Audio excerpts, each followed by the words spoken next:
Alright, pusap sa inyo mga kababayan. Ito pong pag-uusapan natin mga kababayan, yung naging sagot po ng kampo ng Tape Incorporated patungkol po dun sa sinasabing hindi na sila pwedeng mag-oppose or maghabol dun sa pagpaparegister ng application ng trademark nitong si Sir Joey De Leon. Pero bago po natin pag-usapan yan, ay nais ko po muna sabihin sa inyo na kung kayo po ay bago pa lamang po sa ating YouTube channel, hinihikayat ko po kayo na huwag niyo po sanang kalimutan na i-like itong live streaming natin na ito at huwag niyo na rin pong kalimutan na mag-subscribe sa ating YouTube channel. Hit nyo na rin po yung ating notification bell para lagi po kayong updated sa tuwing mag-upload po tayo or magla-live tayo ng mga ganitong klase ng video or e-show. Nga pala mga kababayan, gusto ko kayong batiin ng isang magandang umaga, tanghali, hapon, gabi sa mansulok na mundo kayo naroroon. Mapa sa Pilipinas man po kayo or ibang bansa, sana po ay nasa mabuti po kayong kalagayan at gabayan po kayo ng ating Panginoon. Mabuhay po kayong lahat.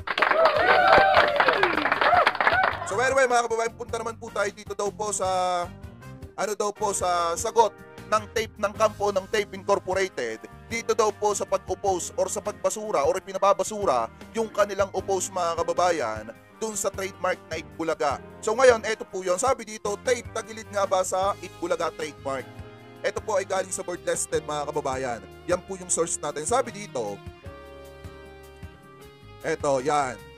Lumabas sa pahayag ng Abante noong October 3 na naghahabol umano ang kampo ng Television and Production Exponent Incorporated or Tape Incorporated sa pagpapile ng opposition laban sa Itbulaga trademark application ni Joey De Leon.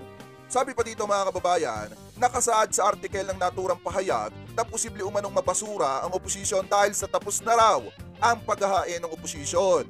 Samantala, kinumpirma naman ng legal counsel ng TAPE na si Atty. Maggie Abraham Garduque na October 2, 2023 nga naipasa ng TAPE ang kanilang opposition sa trademark application ni Joey De Leon.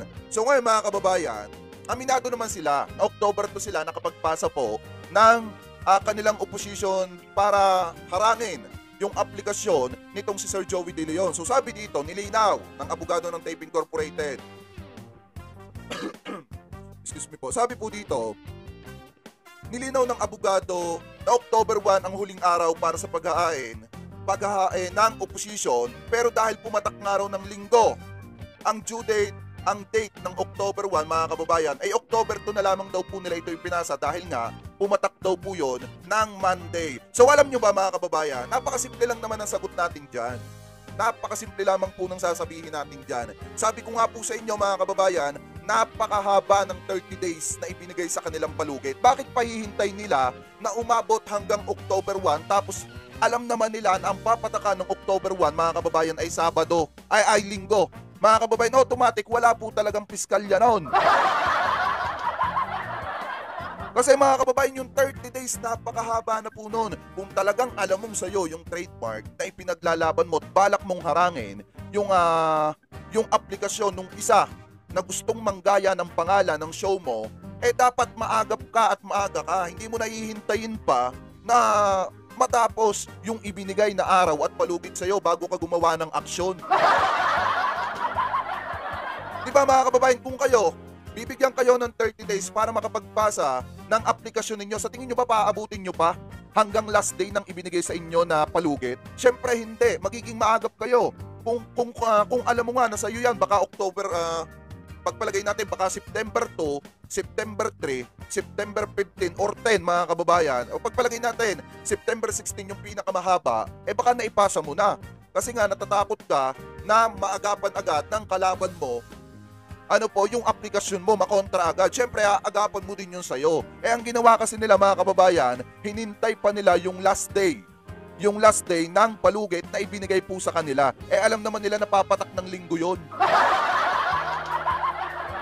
Tapos ang katuwiran nila ngayon mga kababayan, kaya hindi sila nakaabot, pinipilit nilang maipasa yung October 2, kasi late na nga po yan kung tutusin. Kung tutusin nga mga kababayan, yung October 1, late na rin yun kasi last na yun Last na pagpapasa na yung, kaso nga lang pumatak talaga ng linggo. Alam naman nila na ang papatakan ng October 1 ay linggo. Dapat nung nung September 29, nagpasa na po sila, or September 30, mga kababayan, nagpasa na po sila. Ang ginagawa kasi nila mga kababayan, kasi alam nila sa sarili nilang hindi kanila Kaya ang ginagawa po nila, dinidelay po nila. Delaying tactic tong discarding ito mga kababayan. Kasi wala silang patunay, kasi automatic pag nagharang sila or hinarang nila yung aplikasyon ni Sir Joey De Leon, kasunod niyan na dapat sagutin nila yung pinasasagot sa kanila ng grupo or ng partido ng TVJ mga kababayan. Kung paano nila patutunayan na sila talaga ang gumawa or nag-create ng trademark na yon. Yun yung mahirap dyan. Kaya siguro ang ginagawa nila, delaying tactic na lang. Kasi nakikita ko dito mga kababayan, kung ako tatanungin nyo, baka i-delay tactic nila ito hanggang umabot at matapos yung kanilang kontrata, yung kanilang kontrata dito po sa GMA7. Para nga naman, hindi na nila kakailanganin pang gamitin yung pangalang Itbulaga kasi maghahanap pa sila ng ibang mga istasyon. So kung walang tumanggap sa kanila, hindi na nila magagamit or may pagpapatuloy pa yung paggamit ng Itbulaga. So wala nang gaanong makikinabang.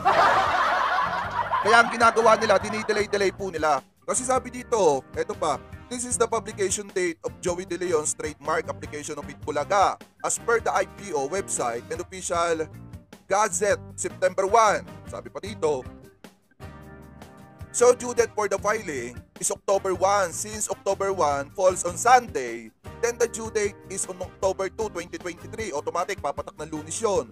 Those step filed the opposition of Joey De Leon. Application on time. Pahayag ni attorney Abraham Garduque. On time daw po. Sabi ko nga po sa inyo, kung talagang kanila yan, September 29, September 30 pa lang mga kababayan, nakapagpasa na agad sila ng opposition. Hindi na nila ako hihintayin yung October 1. At saka mga kababayan, kung talagang sigurado silang kanila yung Itbulaga trademark, bakit kailangan pa nilang magpa-register ulit ng bagong trademark, which is Itbulaga Happy, mga kababayan? Diba? Kasi kung makikita nyo, ito yun o. Ito yung aplikasyon ni Sir Joey De Leon. Ito, natalakay na natin ito nung nakaraan mga kababayan. Ayan o. Kung makikita ninyo, ayan, application number. 42023. Tama ba? 00506771. Ayan nakalagay. Mark Itbulaga. Filing date, March 22, 2023. Applicants, ayan, De Leon, Husema, ayan, yung nakalagay, Pilipinas. So address 19, hindi ko na babanggitin yung address mga kababayan. So na to, tapos na nakalagay dito mga kababayan, yung pinaparegister ito, Class 41 Entertainment Services.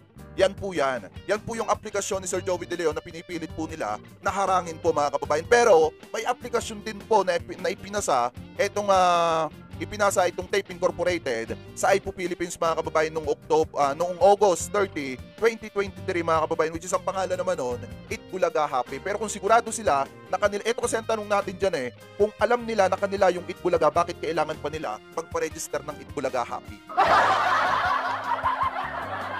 Diba yan yung malaking tanong kasi dyan mga kababayan. So yan yung ipinakita nitong website na malapit dito sa Tape Incorporated. So sabi pa dito, hiniling naman ng kampo ni De Leon sa iPo Philippines na ibasura ang isinampang oposisyon ng tape dahil tapos na raw ang palugit sa paghahain ng oposisyon. Kung tutusin, tama po itong ginawa ng kampo ng Tito Vic and Joey na ipabasura nila. Kasi kung tutusin, late na nga naman po talaga yan. Kahit anong paliwanag dyan mga kababayan, kahit sa trabaho, kahit anong paliwanag dyan na sasabihin sa inyo ng boss ninyo, alam mo palang papatak ng linggo yun, bakit hindi mo inagahan? Diba? Alam mo naman na ang deadline niya nang ibinigay sa inyo na palugit, 1 buwan, napakatagal nun, hindi mo pa naagapan. Kung ako ang boss nito, mga kababayan, sasabihin ko, kung ako, yung nasa iPo Philippines, sabay dapat ibasura ito. Kasi kahit anong paliwanag nito, late sila. October to. Late is late. Kahit pa sabihin nila na yung October 1 pumatak ng linggo yan, ba't hindi nila ginawan nung September 28, 29, 30 ng paraan na maipasa?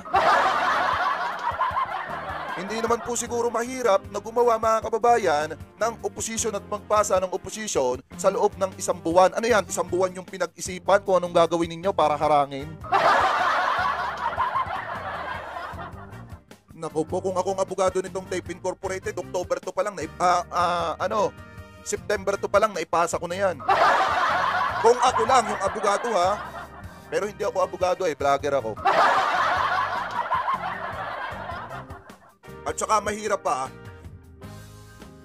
pa mga kababayan dito sa mga vlogger ng Tape Incorporated at mga website na nagpo-post ng patungkol po sa ganito, hindi sila nag-iisip. Pwede naman kasi nilang sabihin mga kababayan or magbigay sila ng dahilan kung bakit hindi nakagawa agad ng opposition or nakapagpasa ng opposition etong Tape Incorporated sa loob ng 1 buwan. Doon pa lang mga kababayan, maiintindihan natin kasi kung titingnan po natin, yung paliwanag ng abogado ng Tape Incorporated sobrang baba po. Sorry po, Atty. Maggie po sobrang baba po para sa akin. Ito po ay sarili ko pong opinyon. Sobrang baba po nung inyong dahilan. Kasi pwede nyo naman gawin nung September 28, 29, 30, napakahaba po ng araw. Hindi nyo po naipasa? Sabi pa dito mga kababayan, magkagayon man, nauna nang ipinahayag ng Director ng Bureau of Trademark ng IPO na si Director Jesus Antonio Rose na kinikilala ng kanilang tanggapan na ang TAPE ang prior registrant ng Itbulaga trademark for merchandising, not for entertainment mga kababayan.